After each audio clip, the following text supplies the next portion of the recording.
Hi and welcome to Naughty Hooks. Today we're going to talk about single crocheting in the third loop only. That would be an SC3LO. It can be done, and it's not a stitch that you see very often, but it is a stitch that I use. I already have a row of 11 single crochets, and I'm ready to turn my work and work into that third loop. Okay, so on the back side here, just a quick anatomy lesson about the single crochet. Let's go back to the front real quick. Is these vertical lines here are called posts. These top lines here, these top loops up here, those that are farthest away from us are called the back loops, and those that are closest to us are called the front loops. And then these little loops here that go in and out of our stitches are called the third loops or the back bumps. Now to work into that third loop, I've already chained one.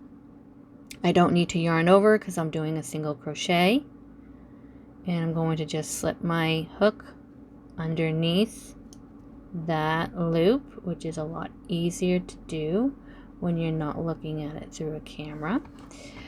Yarn over, pull up a loop, yarn over, pull through two loops.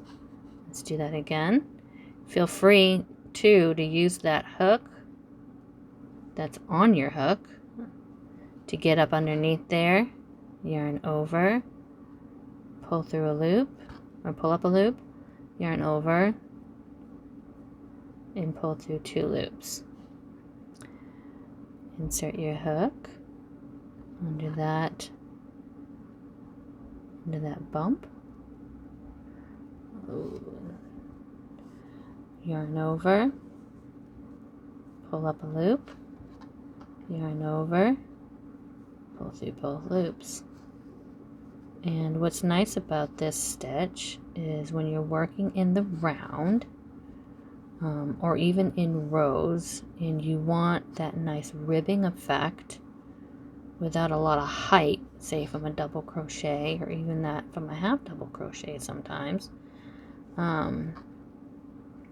you can use this to push those stitches forward, those top stitches forward, and cause a ribbing effect.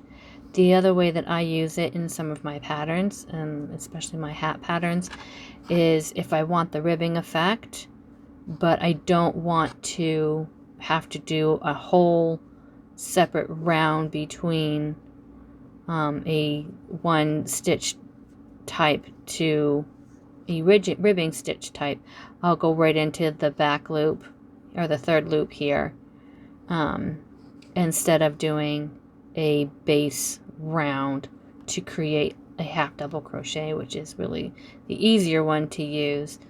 So here we are, almost at the end.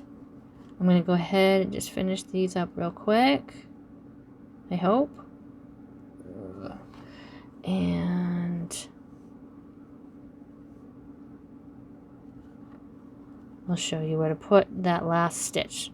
So I'm just going to work these up real quick. I'll be right back. Okay, I'm back. It took me literally 2 seconds. So we're at our last stitch. If we turn us over, we can find our last V, which is right here. Okay, we already worked this one, so we want to work this one.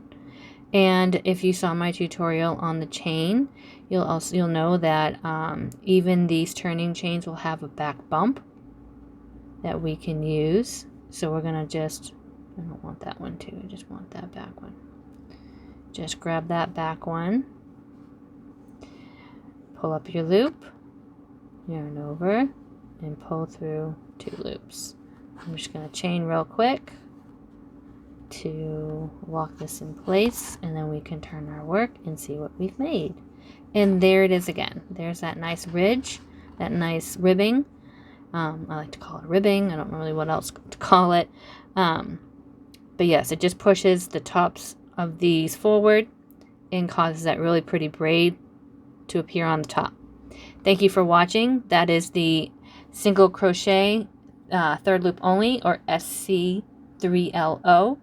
And you can find all my videos on naughtyhooks.com. Click on tutorials and find what you're looking for. Thanks a lot.